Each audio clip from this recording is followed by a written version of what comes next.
오늘 하나님의 말씀은 마가복음 2장 18절로 22절입니다.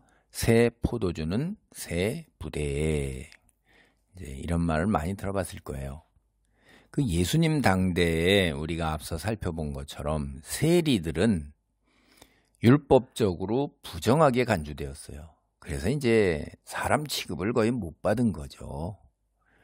그런데 예수께서 이런 세리들, 그리고 또 이제 죄인들을 자신과 동일시한 거예요. 친구로 받아들였다는 게 자기하고 같은 이제 우리가 흔히 하는 레벨, 같은 동등한 것으로 받아들이는 거예요. 식사를 해서 식탁 교제를 하는 게 이제 같은 레벨, 같은 차원, 자기하고 동등한 그런 사회적 위치, 능력, 뭐 이런 거 있는 사람이라는 얘기거든요.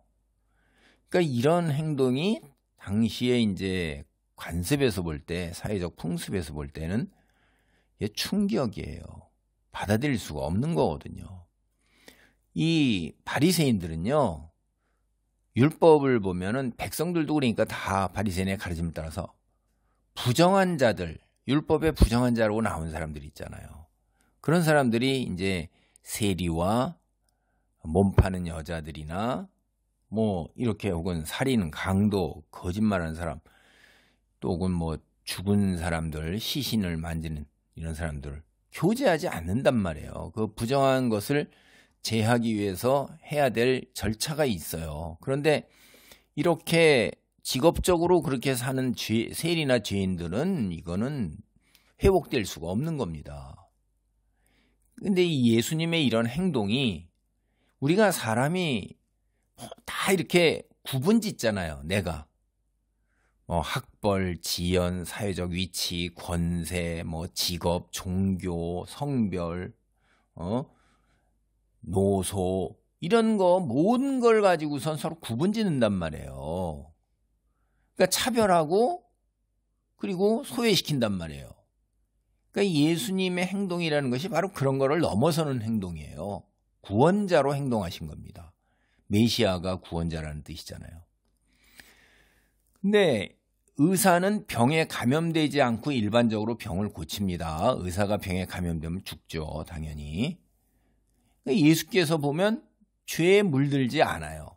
부정함에 물들지 않고 오히려 예수님에 있는 치유 능력, 정화 능력이 죄인들에게 흘러가요.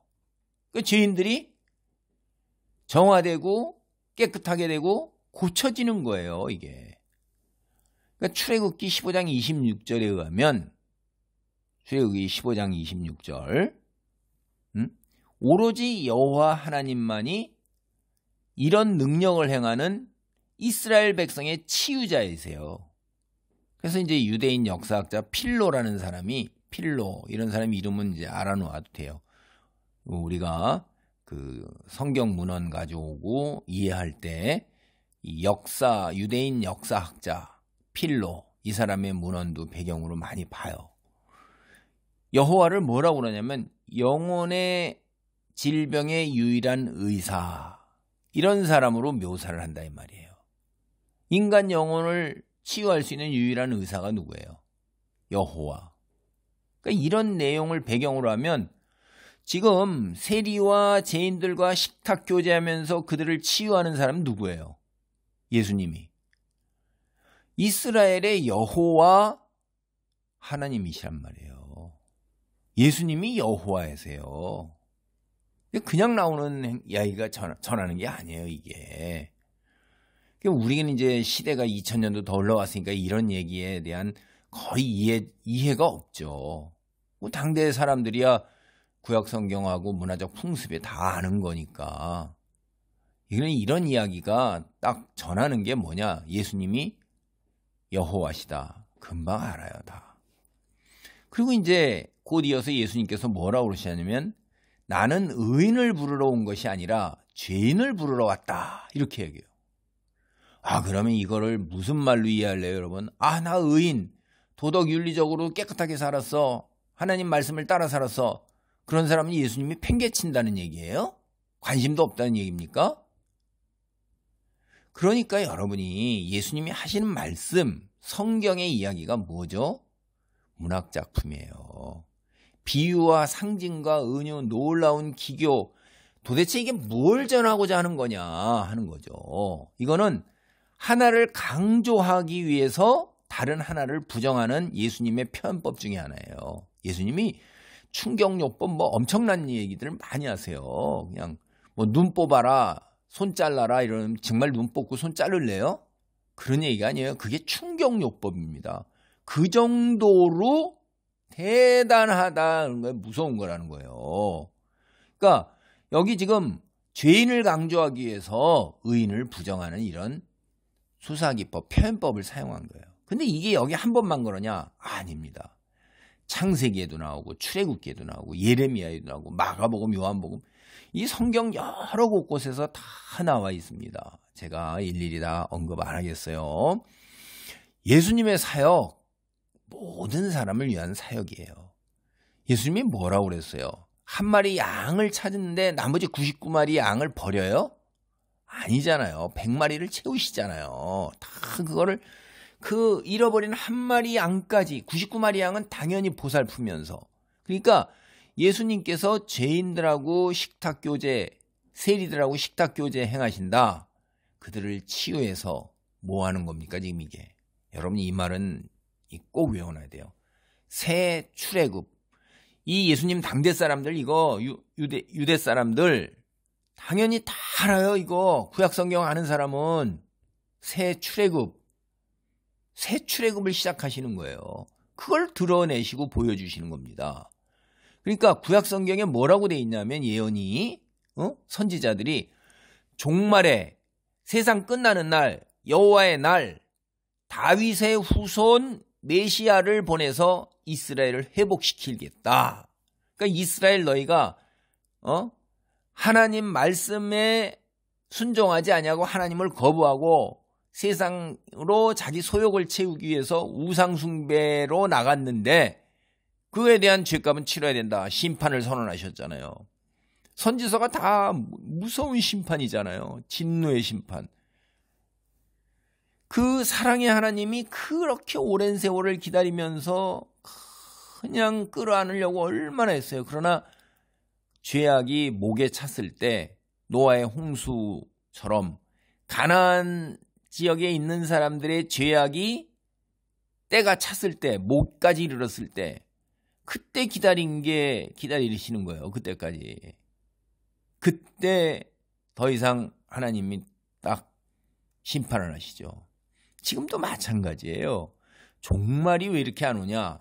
하나님의 때가 한 사람이라도 더 돌아오게 하시는, 그러나 도저히 감당할 수 없는 그 죄악이 목까지 찬 그 하나님의 때, 이게 인간은 그걸 악용하는 거죠. 계속해서 돌아오질 않아요. 이스라엘도.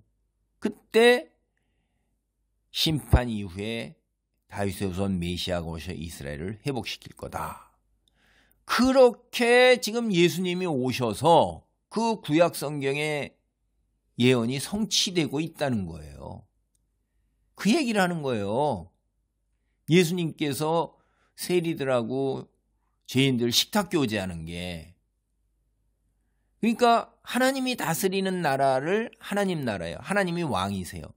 사탄이 다스리는 나라가 지금요 사탄의 나라잖아요. 지금 이 세상에 공중권세 누가 잡았어요? 요한계시록 보세요. 사탄이 여기 와서 지금 공중권세 잡고 사탄이 다스리잖아요. 그러니까 하나님을 거부하죠. 사람들은 예수, 하나님, 성경 그냥 싫은 거예요. 따져보지도 않아요. 그러니까 이런 거 선언이 되면, 복음이 선언이 되면 여러분이 반응하는 거죠. 과연 그런가 따져보기라도 해야 될 건 아니에요. 안 믿더라도 누가 그거 받아들이래요, 억지로? 네 머리로 따져보란 말이에요. 그것도 싫은 거예요. 그냥 싫은 거예요. 그냥. 이게 세상이에요. 그냥 기독교 그냥 싫은 거예요. 그런데 거기에 막 세상하고 타협하는 거, 그건 진리다. 그거 좋아. 이게 뭐냐면 자기의 선택이란 말이에요. 감정적, 의지적인 선택인 거예요. 반응이. 하나님 나라가 이 세상에 지금 침투하고 있다. 하늘나라에서 침투해 들어오고 있는 거예요. 힘으로, 능력으로 지금 침투해 들어오고 있는 겁니다. 여러분, 그냥 들어오는 게 아니에요. 그게 들어오게 내버려 둬요? 아니죠. 얘들도 발악을 하죠. 자기네 종말에 때가 다가왔던 걸 아니까. 그러니까 하나님의 능력, 힘, 파워로 악한 어둠의 세력들과 그 추종자들에게 심판이 임하는 겁니다. 예수님의 이름으로 그러면 그냥 귀신들이 막 소리 지르고 막 그러면서 너무나도 잘하니까 도망가잖아요. 통치의 권세에 굴복하잖아요. 그 힘으로 이 세상에 침투하고 있는 거예요. 오늘 본문 마가복음 2장 18절로 22절이 이런 이해를 우리를 확실하게 할 수 있도록 도와주는 거예요. 18절로 20절을 봅니다. 요한의 제자들과 바리새인들이 금식하고 있는지라 사람들이 예수께 와서 말하되 요한의 제자들과 바리새인의 제자들은 금식하는데 어찌하여 당신의 제자들은 금식하지 아니하나이까. 예수께서 저희에게 이르시되 혼인집 손님들이 신랑과 함께 있을 때 금식할 수 있느냐? 신랑과 함께 있을 동안에는 금식할 수 없나니 그러나 신랑을 빼앗길 날이 이르리니 그날에는 금식할 것이니라. 여러분, 신랑이 누구를 가리키는 거예요? 이게 또 비유잖아요. 그러니까 이 성경에서 여러분이 비유냐 혹은 사실 팩트를 얘기하고 있는 거냐 그런 걸 잘 분별할 수 있어야 돼요. 비유는 뭔 얘기를 하고자 하는 거예요?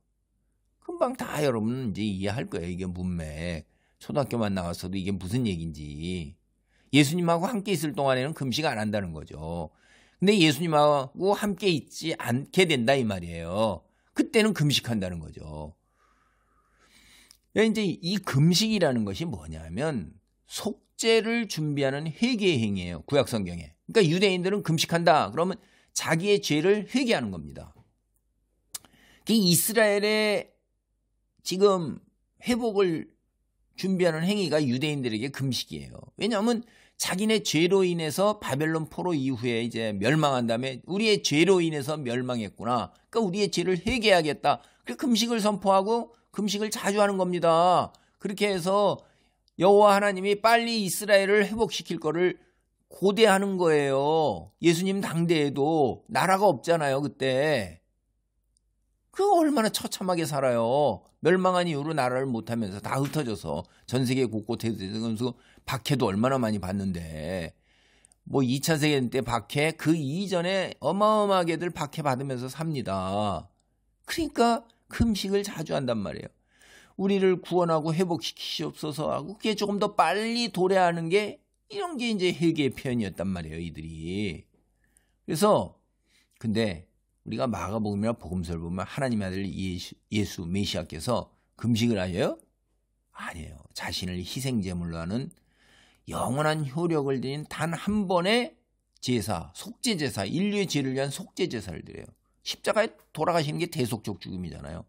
인류의 죄를 사할 길이 작 마련된 게 십자가가 뭡니까? 예수님의 고난을 통해서 속죄제사를 통해서 우리가 어떻게 돼요? 죄 없다 선언을 받잖아요. 하나님 앞에. 이게 이제 예수님이 오셔서 사탄의 유혹을 물리치신 것이 아담이 사탄의 유혹에 넘어간 거예요. 스스로 하나님 위치에 올라서고자 하는 아담. 그런데 예수님이 이제 마지막 아담이라고 그러셔요. 사탄의 유혹을 물리치잖아요.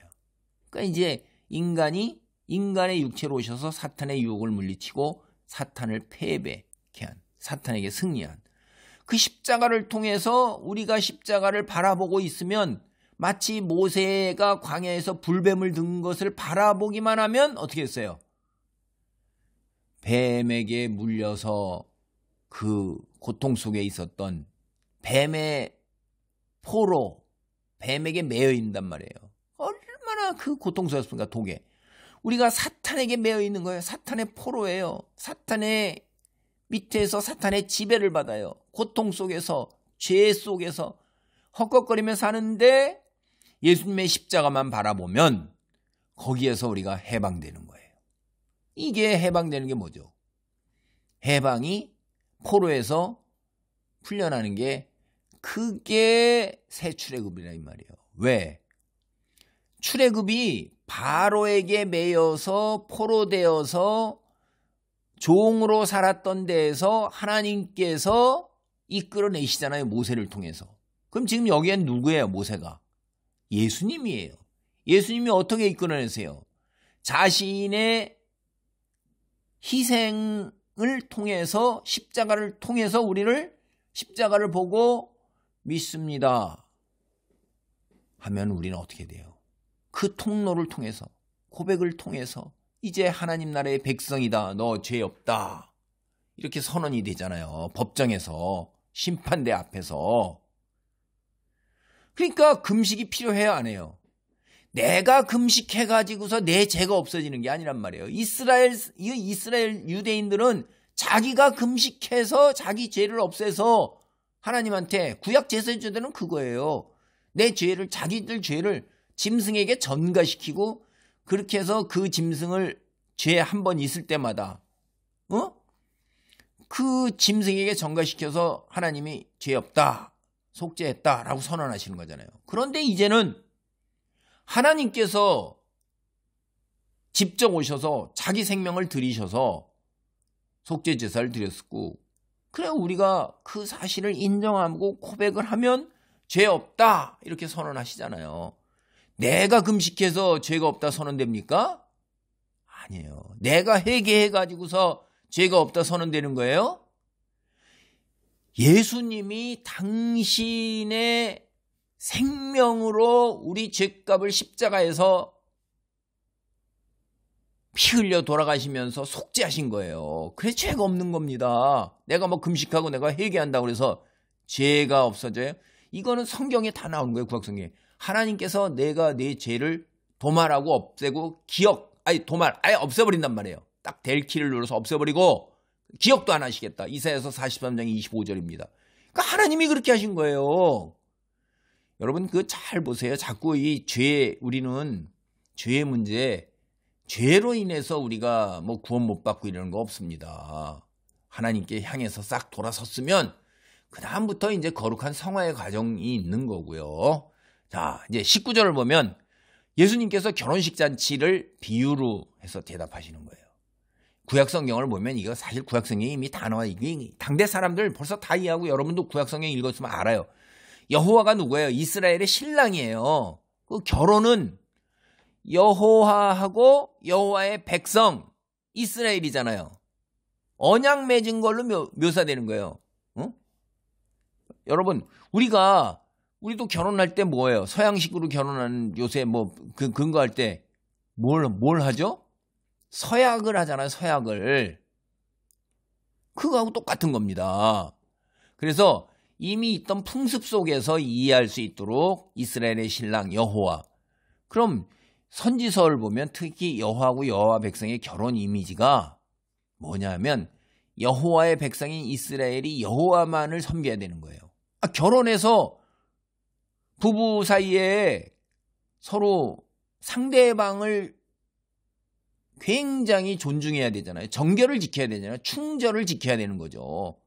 그게 뭐 잠깐 뭐 외도를 하면 그게 됩니까? 말이 안 되죠. 그러니까 근데 여호와만을 믿고 의지하고 순종하는 게 아니라 이방 우상들도 함께 했단 말이에요. 이게 되게 웃기는 거예요. 그러니까 외도를 한 겁니다. 이게 이스라엘이요 문자적으로 엄청나게 절기 지키고 그 정결 제도 이런 거 다 지켰어요. 그리고 헌물도 하나님께 열심히 드리고 엄청 모여 기도도 하고. 그런데 동시에 또 그거 끝나고 나면 세상으로 향했어요. 이방 우상들 섬기는 데 가서 음란하게 섬기고 다 그랬다 이 말이에요. 그러니까 혼합 종교죠. 양다리 걸친 거예요. 우리 속된 말로. 그래서 혼나는 겁니다. 심판받은 거예요. 그런데 종말에 다시 이 관계를 회복시키시겠다 이러는 거예요. 그러니까 종말의 시대에 세상 끝날에 여호와하고 여호와의 백성의 관계는 완전히 회복되어서 이제 여호와의 백성이 완전히 여호와 하나님께 정절을 지키는 거예요. 세상 이방 종교에 빠지지 않고 세상 소욕을 따르지 않습니다. 사탄에게 넘어가지 않는단 말이에요. 특별히 이사야서 62장 5절 거기에 보면 완전히 그렇게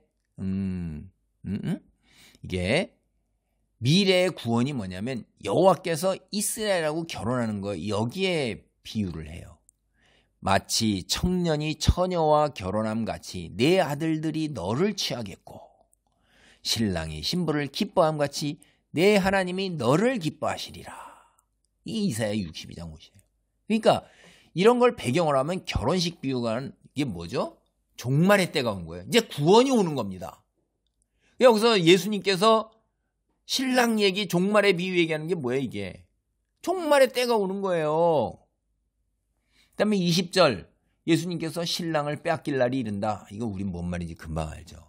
성경 조금 읽은 사람들, 신약시대도 우리는 알아요. 자신의 고난을 예언하시는 거예요. 빼앗긴다 라는 말이 이게 이사야 53장 8절에 사용된 끌려갔으나 이런 말입니다. 응? 그리고 이 표현은 죽음을 가리키는 거예요. 예수님께서는 자신이 감당해야 할 십자가 고난, 이게 뭐냐면 죽음이라는 거, 쓴 잔이라는 게 죽음이라는 걸 안단 말이에요. 죽기까지 하나님께 순종하신 거예요. 이 부분이 이제 우리가 굉장히 어렵죠. 감당하기 어렵고 죽기까지 순종할 수 있는 게 내 능력으로는 안 되는 것 같아요. 저는 정말로 성령 충만할 때 이게 가능한 거지. 우리가 이게 삶에서 예수님과 같은 고난을 당할 때 예수님 뒤를 따라 십자가 고난을 감당할 수 있느냐? 크게 이제 우리가 살면서 예수님은 우리에게 새 언약, 우리 예수님 믿겠습니다 했을 때 새 언약에 들어가는 거거든요.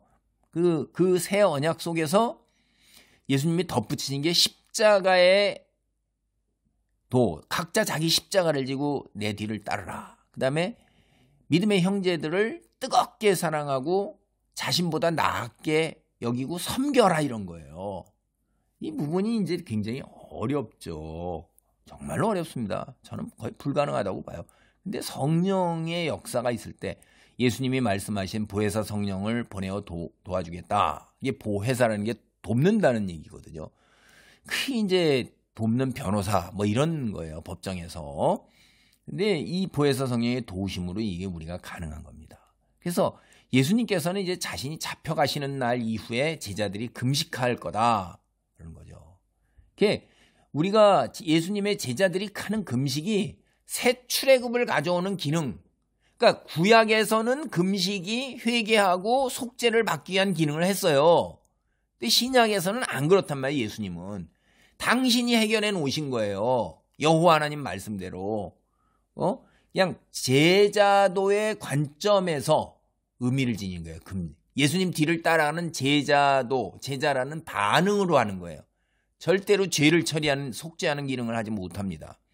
또 날이 이르리니, 이거는 아주 유대 사람들에게는 공식적 문구예요. 그냥 날이 이르르니, 그런 얘기는 너무나도 표준화된 그 말 딱 들으면 정말 이렇게 아는 거예요. 그래서 그날에는 하면 또 정말 딱 하는 거예요. 그게 그때 사람들이, 왜냐하면 말라기, 스가랴, 아모스 이런 데 다 그렇게 나와요. 그리고 신약 성경에서도 마가, 마태, 데살로니가 후서 그날에, 그러면 여호와의 날, 심판의 날, 최후의 날, 종말의 날, 그리고 우리한테는 구원의 날, 이거예요. 특별히 이제 제가 여기 아모스 8장 9절 14절, 마가복음 2장 20절 그날에, 이런 게 이제 여러 가지 점에서 그대로 서로 연결되는 거예요.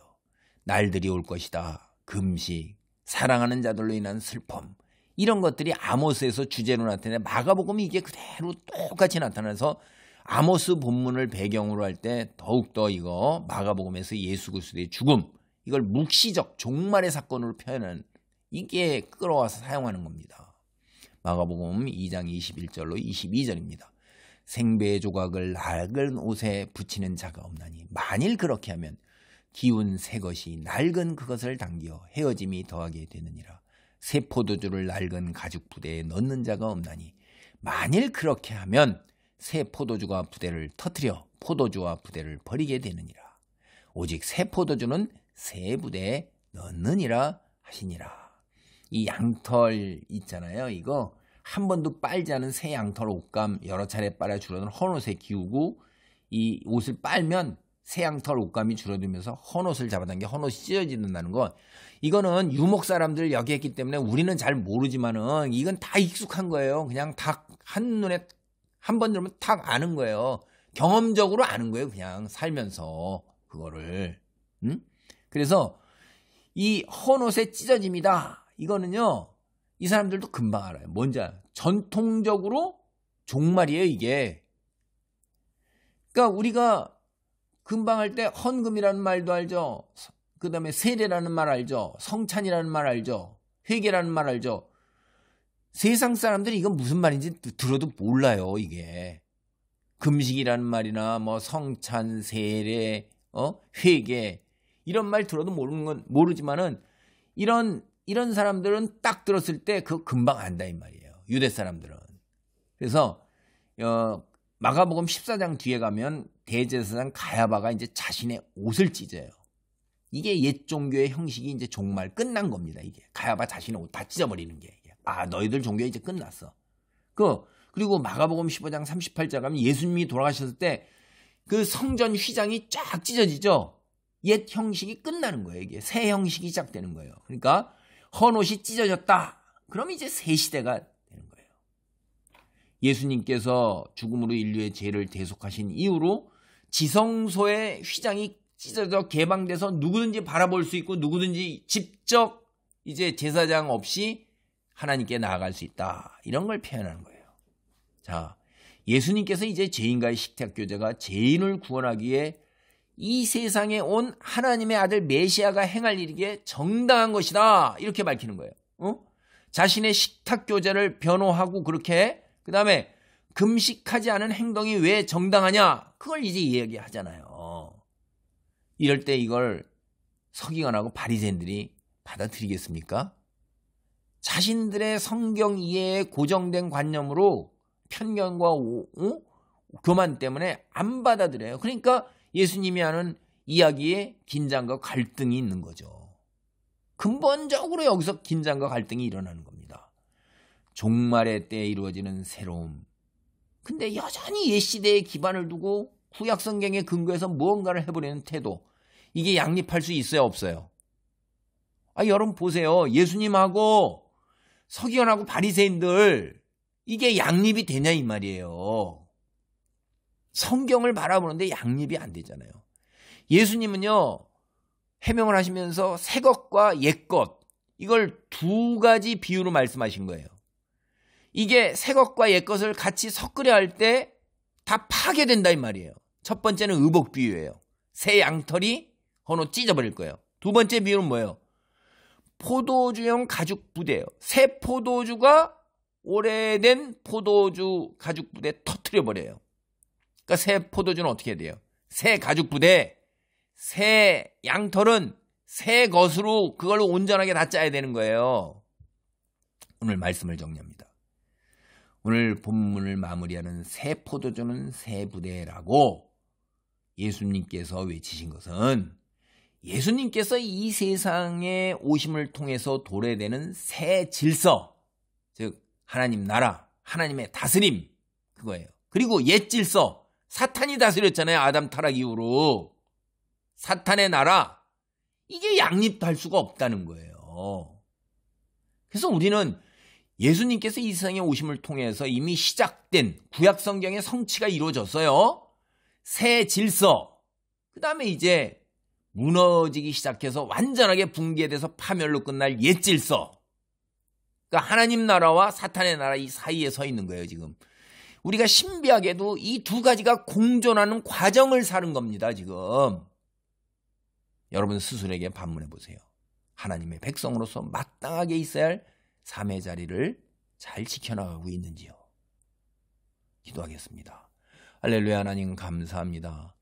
새 포도주는 새 부대라는, 그 다음에 세리들과 죄인들과 식탁 교제하시는 이 놀라운 이야기가 종말의 때에 이루어질 새 시대의 도래, 그것을 이야기하고 있음을 깨닫고, 아버지 하나님, 신비하게도 새 시대와 옛 시대가 공존하고 있는 이 시간, 이 과정을 지금 지나가고 있습니다. 주님이 다시 오실 그날 기다리면서 굳건한 믿음으로 아버지, 새 시대에 속한 자, 하나님 나라에 속한 자로 세상과 구별된 거룩한 삶을 살 수 있기를 간절히 기도하오니 주여 서포에사 성령의 도우심으로 주님 새 언약 아래에서 십자가의 도와 아버지 섬김의 제자도를 실천하는 삶의 자리를 지켜나가게 하소서.